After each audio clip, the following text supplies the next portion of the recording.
USK. Remember this name. In a year, everyone will know it. Two major events in the world. A Russian drone accidentally entered NATO territory. The question is, why? And then there are the stolen children, stolen by the remarkable leader of the moral degenerates of Moscow.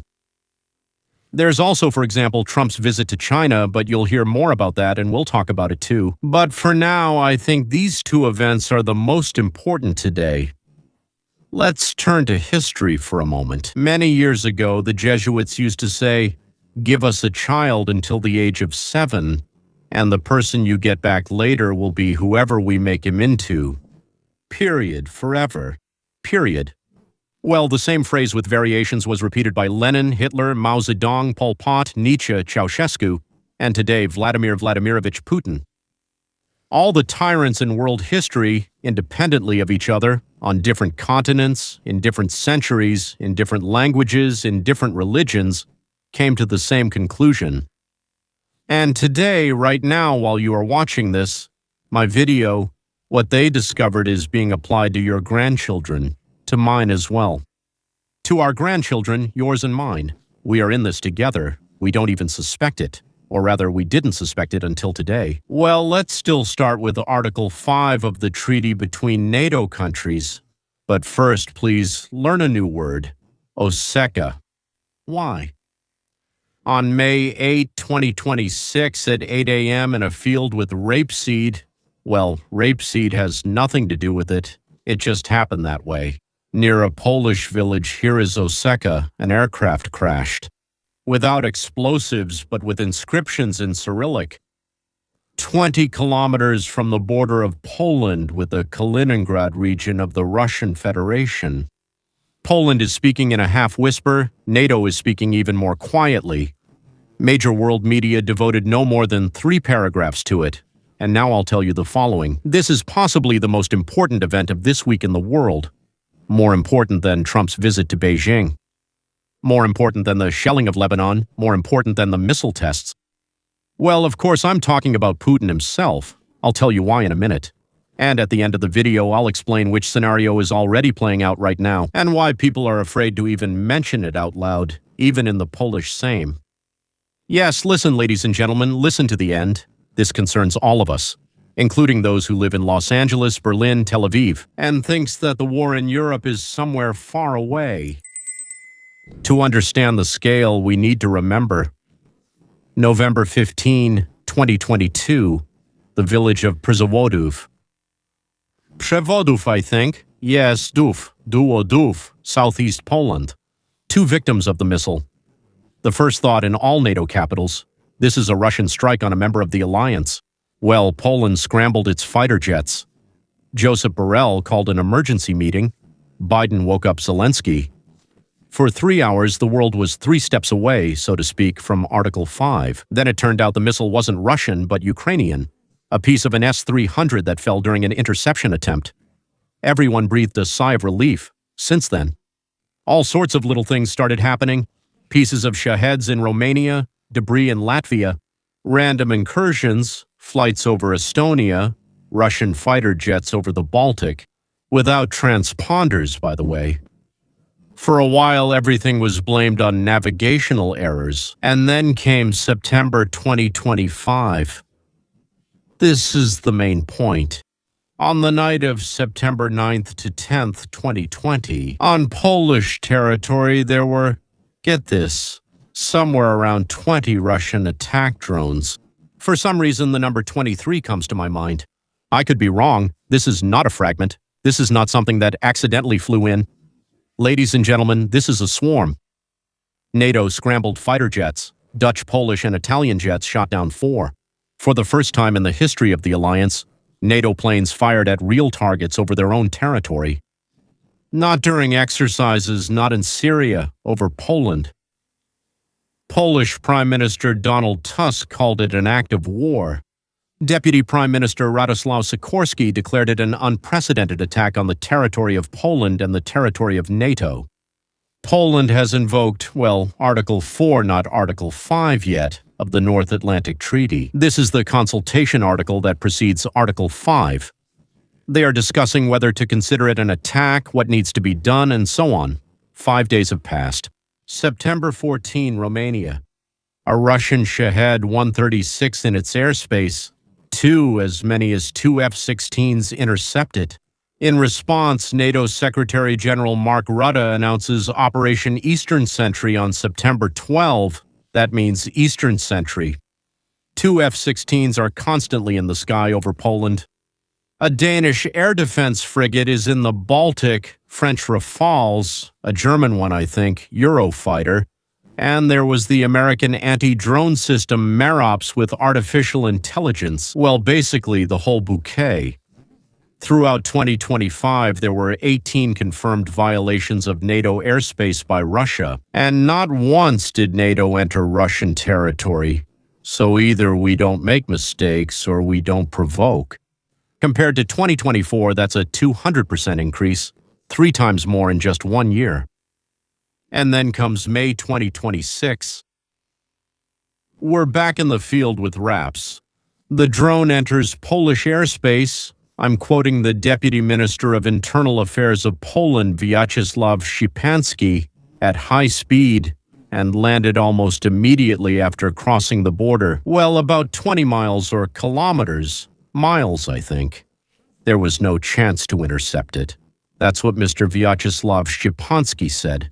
There was no chance to intercept. It wasn't a Shahed or a Jaren, but a drone with Cyrillic inscriptions, so, well, reconnaissance, right? Yes, without explosives.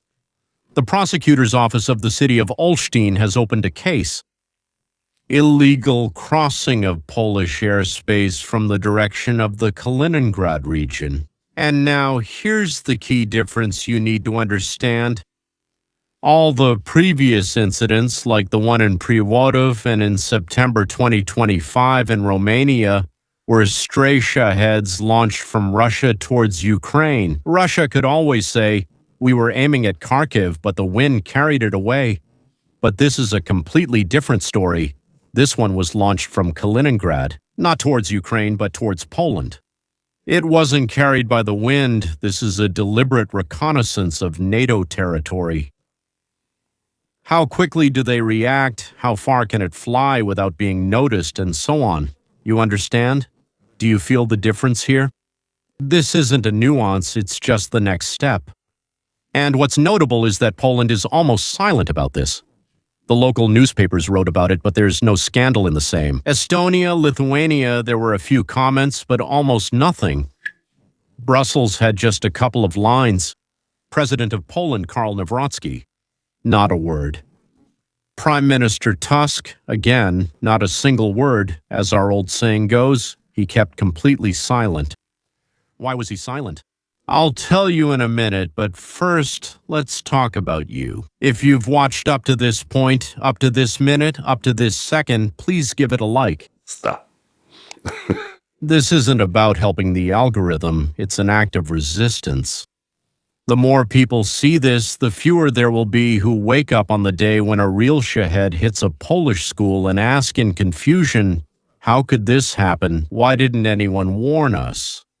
Well, I'm warning you now, and you're warning others when you click share, like leave a comment, and so on. Next, gentlemen, subscribe to the channel and also subscribe to the Roadmap to Freedom.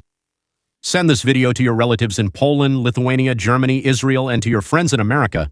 Everyone. This topic is too serious to ignore. And now, the reason I started this video, what could happen next? And then what?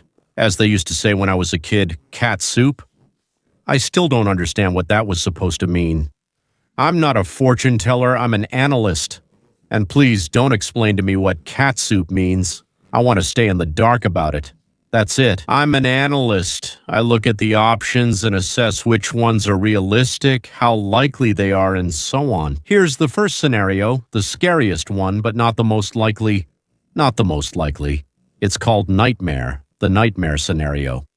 The next reconnaissance flight, or the next one that's not reconnaissance but a strike mission. One Shahed with a warhead doesn't land in a field with rapeseed but hits a school in Poland. 20 children, 20 or 120 children, or a Polish military garrison, 30 soldiers. Poland is now under President Nawrocki, a nationalist, not Tusk, a pragmatist, officially invoking Article 5. 28 NATO countries are required to come together and, in general, are obligated to go to war. The probability is low, but not zero. Putin is now testing the red line, the actual limit, right? Where it actually lies, not just on paper. The second scenario is the most likely, so Article 4 sanctions, discussions, scary stuff. Poland again demands consultations under Article 4, just like in September. Brussels issues a resolution, always with a big seal. The State Department makes a statement, Scholz and Merz make a call. The war in Ukraine goes on. Drones over Poland are becoming the new normal, just as it has now become normal for Scholz and Merz to find debris in Latvia 3 times a month. This is like that frog that was thrown into boiling water, right? Every little thing on the internet. The total over 2 years is a disaster. There you go. Scenario 3. Poland acts on its own. President Nawrocki is tougher than Tusk. Already in September 2025, Polish military officials were talking about a buffer zone over Kaliningrad, meaning that they would shoot down anything approaching the border from Kaliningrad unilaterally without coordinating with Brussels, because Poland believes its security is more important than good relations with, well, and so on. If Poland decides to go through with this, we get a direct Polish-Russian air conflict. Not a NATO one, a Polish one. And then all the other NATO countries will be in a position where they either have to help or hide behind excuses like, well, yes, we would, but this is the scenario that Berlin is desperately afraid of. The fourth option, permanent deployment of American F-35s in Poland on the border with Kaliningrad, which basically means bringing back everything that Obama removed from Poland, plus an Israeli anti-drone system, possibly an Iron Dome system for Poland, specially made. The Israelis would be happy to do this, as they say, for a reasonable fee. Rumors about such negotiations were circulating as early as 2024. This is a way to strengthen without escalation. Kaliningrad is slowly becoming the most isolated piece of Russian territory in its entire history. Now that means the Suwalki Corridor, a narrow strip of land between Poland and Latvia and Lithuania, the only land route from Belarus to Kaliningrad, is effectively closed for Russian military logistics. Scenario 5 is the most, I would say, insidious. Putin uses this against the West. The Kremlin spins the narrative. Poland shot down our civilian weather balloon. Poland is preparing a provocation. NATO is acting aggressively against Kaliningrad. And pay attention, it strikes Polish territory itself. They declare this as a response to an attack. Like, we didn't attack, Article 5 doesn't apply, this is a response to their attack. This is absolutely in line with what is called Kremlin logic. It's the propaganda machine, not the first time. First provoke and then naturally blame the victim for everything. And now, here's the most important thing, something that almost no one connects, let's say, but it's happening right these days, right now. Well, why all of a sudden? That means the order came from the Kremlin. Yes, we export. Yes, without any alternative. Right? After all, this isn't Iran where field commanders decide something. Trump is flying to Beijing on May 13 to meet with Xi, not with Tsai, but with Xi, to talk. Now, what will they be talking about? Well, about Iran, about Taiwan, and you're right, about Russia. Trump's goal is to persuade Xi to put pressure on Putin to end the war in Ukraine. Again, it's not that Trump really needs this so much, right? Well, it's just that Trump has global planetary plans, and these plans don't include any local conflicts. And so, at this moment, what does Putin do? He launches a drone reconnaissance over Poland. From Kaliningrad, no question about it, it didn't accidentally fly in. No, is that clear to everyone? Not by accident. What is this? This is a signal. It's not about Poland. Xi Jinping. The signal is this. Dear Xi, look, I can do it. I'm doing it. Trump says, and I'm doing it. If you put pressure on me, I'll do less. But what if you don't put pressure on me? Then I'll do as much as you want. Do you want chaos in Europe, right next to your main economic partner? Let's do it. A chess game. I started this video by saying that this news might be the most important of the week. Now I hope you understand why. This isn't just a single drone in the field. This is a test of NATO's Article 5, a signal to Xi from Putin a day before Trump's arrival, a shift in doctrine from random shahheads, from the Ukrainian theater to targeted reconnaissance of alliance territory from Kaliningrad.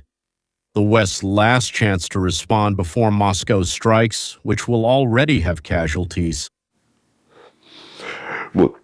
Subscribe, ladies and gentlemen. Don't forget, like it, share it. To 3 people, not 5, 3, whom you really consider smart. Just think about whom you consider the smartest among those you have on your list. And write 1 sentence in the comments. Which of these 5 scenarios do you think is playing out? I personally read the comments. I try to reply to the most interesting ones. Now the roadmap to freedom. Subscribe as well. Because next time a drone fragment falls in a field with rapeseed, or not in a field, or with rapeseed, someone has to be on air and tell you the truth. 20 kilometers from Kaliningrad, May 8th. In the last 2 minutes of this video, I'll talk about the one and only civilization in world history, which took the same 7-year-old child, applied the same ancient formula I told you about, and got the exact opposite result. They didn't create a slave or a soldier, but a well-rounded, talented, creative person. And every tyrant opposes this. Every tyrant in history hated it for this reason, and not only for this reason, because it alone knows how to defeat the system. If you turn off this video halfway through, you'll go on living with a stolen grandson. Shall we begin? Yes. Modern neuroscience confirms this. Until the age of 7, a child's brain is a sponge without a filter. The prefrontal cortex, I think that's what it's called, right? I really hope I said it correctly. I translated it from English. That part of the brain that's responsible for critical thinking, for doubts, for, wait, is this really true? That part, right? It hasn't matured by that time yet. It only matures somewhere around 20 to 25 years old, right? For some, it's 25. And the basic structure of personality, what a child will consider their own, the truth, the norm for the rest of their life, is formed by the age of 7. And critical thinking is formed, well, for many at 25, if it even forms at all, right? Biologists call this imprinting. Konrad Lorenz proved this. With goslings, a gosling that sees any moving creature in the first hours after hatching, a goose, a human, even a ball on a string, will consider it its mother for the rest of its life. Of course, it sounds funny, but it's also tragic, especially with a human child. Exactly, that's it. Up to the age of 7, you can instill anything. After 7, you just argue. Mamluks, 13th century Cairo. Mamluks. I don't know exactly what you called them. The Sultan would buy boys, Circassians, Turks, Slavs, take them away from their families and convert them to Islam. 20 years of the harshest training, and in the end, an elite guard. No help, no mother, no father, no native language. Loyal only to the Sultan personally. The Mamluks ruled Egypt for 267 years. The best warriors of their era, they never betrayed him, not even once. Janissaries. The Ottoman Empire, the same system. Christian boys of the same age from the Balkans were taken from their parents, brought to Istanbul, converted to Islam, and made into the Sultan's personal guards. For 300 years, the Ottoman dynasty relied on these children. Sparta, by the way. Yes, at the age of 7, a boy is taken from his family. By the age of 20, he becomes a killing machine. Hitler Youth. See how we go from Sparta to here, right? 8 million children. In 45, they were dying with Panzerfausts on the streets of Berlin for a man they had never met in person. Mao's Red Pioneers. 6 years old. Red Scarf, Oath, Little Red Book. 20 years later, the Red Guards were beating their own teachers and informing on their parents. Pavlik Morozov was nothing compared to that. They buried their parents alive. 13 million died in the Cultural Revolution. Pol Pot from Cambodia. It wasn't even a finished school building. He blew it up. He believed that anyone over 25 was lost to the revolution. Well, their critical awareness was already formed in some way. He took children from their villages at 11 or 12. By 14, they were guarding the torture prison. By 15, they were killing their teachers with a hoe. 1,700,000 dead. The executioners were children. Khomeini. Iran. The 80s war with Iraq. The Ayatollah sent them. When I found out, I was just shocked. About 100,000 Basij boys went through minefields. Each of them had a plastic key to paradise around their neck, given to them personally by the Imam. The children who died were absolutely sure that Allah would personally meet them at the gates. By the age of 7, they had been taught one thing: martyrdom is above life. Death is more valuable in the eyes of Allah than life. Nonsense. Now, Romania, listen carefully. This is a little-known story, but the most revealing one. Children from orphanages. From guardianship, not from families, mind you, from orphanages, where the child has no one at all. They train them from the age of 3 or 4. Sports, gymnastics, devotion to the party. They grew up to be Ceausescu's personal guard. They called him father, dad. They all called him that. And in December of '89, when all of Romania rose up, when the Securitats scattered, when the generals betrayed, those boys, the orphans for whom he was dad, defended Ceausescu to the very end. They all died. They shot at their own people for a man none of them had ever chosen. Because they were given away before they were 7 years old, they were led to believe he was their father. A pattern, do you see? Different eras, different religions, different ideologies, but the age is always the same. And before we get to Putin, take a look at what the official press doesn't want to look at. Gaza. Techno-Gaza. Hamas. Age, 3 or 4 years old kindergarten. A kindergarten graduation ceremony. A boy in full military uniform with a toy suicide bomber belt on his chest, reciting a poem. When I grow up, I will kill a Jew. The parents are absolutely delighted, applauding. They are recording on their phones, posting it on TikTok. The teacher is clapping her hands and smiling with happiness. And the child is 4 years old. By 14, he will be absolutely ready. And by 20, he will go to the border on October 7 and do what he has been prepared for over 16 years. This is not radicalization. This is a final exam. Hezbollah, Lebanon, the Imam al-Mahdi Scouts. 60,000 children. 60,000 children. Uniform. Firearms training before the age of 12 ISIS during the years of the Caliphate. They called them the Cubs of the Caliphate. That's what they were called. 5-year-olds. So 5-year-olds at 10 at 3. Children who turned 4 or 5 years old were given knives and forced a prisoner to his knees. And they asked, and they told the child to cut his throat. And the child, with excitement, because everyone was clapping and cheering, cut the person's throat on video. And now look me in the eyes. The West pays for this. Textbooks where Israel is not on the map. Textbooks where jihad is an ethics curriculum. By the way, that's your taxes, American European. This is funded by the money that you gentlemen earn and give to your government.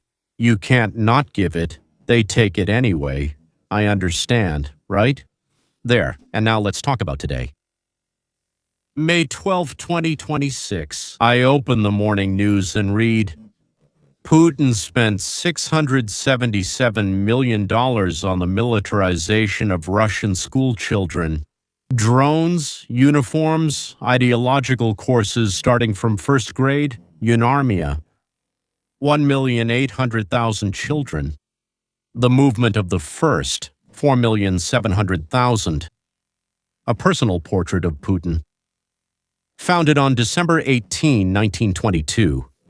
The chairman of the board of trustees is Putin. Personally, you've already guessed the age of entry. 6 years old. Since September 1922, every Monday in every Russian school begins with the flag raising and a lesson called Conversations about Important Things. So what is important? 45 minutes. 45 minutes during which a 6-year-old child is told, Ukraine is a Nazi state. Ukraine is a Nazi state. The West dreams of destroying Russia. You, us, everyone, your parents. They want to destroy our divine dandelion, Putin. Stalin was wise. Gorbachev was a traitor. Starting from September of 2026, a single textbook. 1. For the whole country. Rewritten by Medinsky, Putin's assistant. English lessons are being reduced. They are adding a course on Russia's spiritual and moral culture. Well done. And the scariest thing, 600,000 Ukrainian children. Maybe I'm getting the numbers wrong. Children taken from occupied territories have been recruited into the youth army and right-wing groups. Their last names and passports are changed, and their mothers are told they are dead. The International Criminal Court has issued an arrest warrant for Putin because of this, for stealing children. Mamluks, Janissaries, Ceausescu's orphans, Putin's children. The age is the same, the method is the same, the goal. The same, absolutely the same goal. There you have it. If you've listened up to this point, please like, please subscribe. This isn't just a nod to the YouTube algorithm. The more people see this video, the fewer parents and grandmothers there will be who unknowingly hand their child over to the system. At the very least, they'll know, and maybe they'll do something, or they'll go online and try to find out what to do. Write in the comments what was done to your parents, if you know. Were there little octobrists in your family? I was a little octobrist. I came home, opened my coat, and there was the little octobrist star. And once in my life, my grandfather yelled at me, "Get out of my sight." I cried so much. All right, who was executed? Who was exiled in your family? Who stayed silent? Memory is the only thing we have. It needs to be passed on. It needs to be shared. Especially with children. And now it's going to be very upsetting. Because you're sitting there thinking, well, that's them, that's Putin, that's Hamas, that's Kim in Korea, but we are in the free West. Under Obama, the Federal Department of Education forced all states to standardize the curriculum. Unification, which the United States had never known before. Do you know why Trump and the Republicans later tried to smash and throw the Department of Education onto the scrap heap? So that something like this would never happen again? Under Biden, the school board in Loudoun County, Virginia, hides from parents that their 14-year-old daughter is socially transitioning to a boy. The teacher knows, the psychologist knows, the social worker knows. The only ones who don't know are the parents. And by order from above, they had no right to inform them. Who decided they had no right? The government. Who put themselves between a mother and her daughter? The government. In 1921, the National Association of School Boards in the U.S. wrote a letter to the Department of Justice, calling parents who protested at school meetings domestic terrorists. Attorney General Merrick Garland signed a directive for the FBI to monitor them. The letter was later withdrawn. The directive is gone. They kept monitoring. That is, people started getting cases opened against them somewhere, where they were crossed out. They can't check and remove these people, where it was written that they are terrorists. The 1619 Project. An article from the New York Times. It declared that the real founding date of America is not 1776, when the Founding Fathers signed the Declaration. The Declaration of Independence, of course, but 1619, when the first African slaves were brought to Virginia. That is, this is the beginning of America. But in 4 years under Biden, it became part of the curriculum in thousands of school districts. Your fifth-grade grandson is learning that Washington was a racist, and Lincoln wasn't radical enough. School closures during COVID. How long was it? Almost a year and a half, 2 years. It caused the biggest drop in academic performance for American children in history. It was hardest on the poorest, and Putin wasn't responsible. Not Hamas. Not even Hezbollah did it. It was done by the American teachers' unions in alliance with the Biden administration. Forget Biden, the Democratic Party. This isn't the Hitler Youth. An American parent can transfer their child to a private school. They can choose homeschooling, They can vote and change the government. That's exactly what Americans did in 1924. We're grateful to them for that.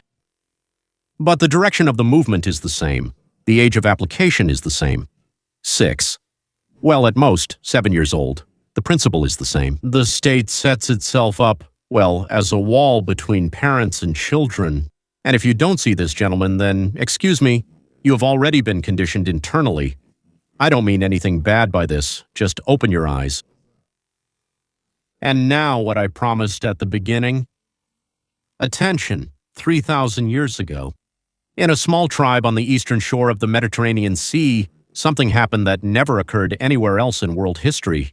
This tribe began to take their children at that very age, from 2 to 6 years old, and they began to do with them what no other people had ever done. The children, stopped being given answers. They started being given questions. They were taught to ask questions.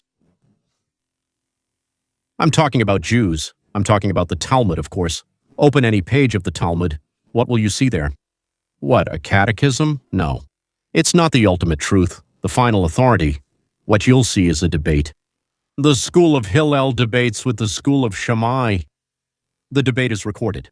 Both opinions are preserved. On one page, next to him, a 5, 6, 7-year-old student listens as grown men argue and teach him. Have your own opinion, form your own opinion, object, find out. Give an example. Ask, what if? Life wasn't getting any easier. Rabbi Hillel said, "Do not do to your neighbor what is hateful to you. This is the whole Torah. The rest is just commentary. Go and learn. Go and learn. Don't just go and obey. Go and march. No. Don't go and inform on your father. Go and study. The same age as Putin. Intelligence, ear, me, 6, 7, 5, 4. The method is exactly the opposite. Not to give the answer, but to teach how to ask the question. And look at the result. 0.2% of the world's population are Jews. 22%. 22% of Nobel laureates. I know that in science it's about 30%. As for the total, honestly, I don't know, Nobel laureates. In science, about 30% are Jews. Israel, a country smaller than the state of New Jersey, surrounded by millions of enemies under constant rocket fire, registers more patents per capita than any other country in the world. Yeah. Has more startups per capita than the United States of America. Why? Genes. I personally know a Jew who emigrated from the USSR who was too afraid to say a word under Soviet rule. But 10 years later in Boston, he won the Nobel Prize. The genes are the same, but for some reason it doesn't happen there. Here it does. Yes, the freedom is different. And most importantly, an old mindset started to work. Back there, you had to be afraid to ask questions. But here, ask as many questions as you want. Doubt as much as you want. Disagree as much as you want. That's your right. Maybe no one will listen to you. That's another matter. But you can disagree as much as you want. Every tyrant in history knew that. That's exactly why every tyrant in history hated this tribe. Jews, Hitler, Stalin, Khomeini, Hamas. Modern progressive American professors explaining to freshmen that Israel is an empire. And they all have the same root. Because the Jewish method of raising a child until the age of 7 is the only historically proven vaccine against their method.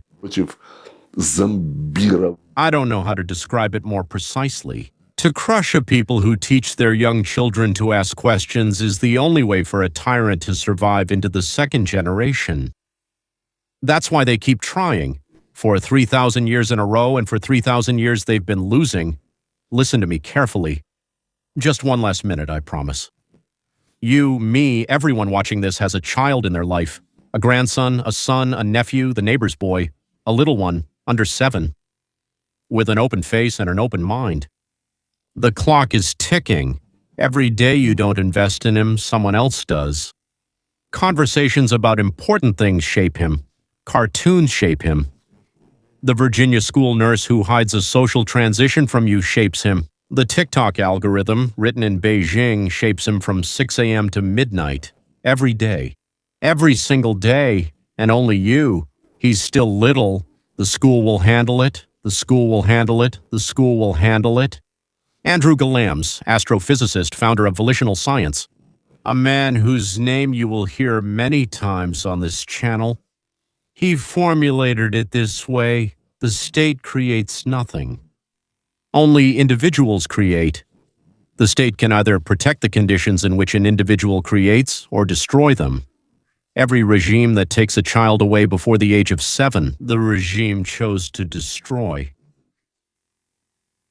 There is a society of the golden rule. That's what we're actually calling for.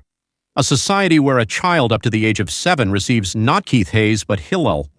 Do not do to your neighbor what is hateful to you. 8 words. Go and learn. 3 words. 11 words for their child. Up to the age of 7, and the tyrant loses the country. Forever. Gentlemen, subscribe to this channel and sign up for the roadmap to freedom. Forward this video to every parent, every grandmother, every grandfather that you know. To each and every one, and if possible, do it today. Because the same Hillel, a most brilliant man, so little of him remains, unfortunately. He managed to say a phrase, boom, and put the issue to rest. He said the following: if not me, then who? If not now, then when? The same goes for you. If not you, then who? If not now, then when? Pass it on. Because you have a choice.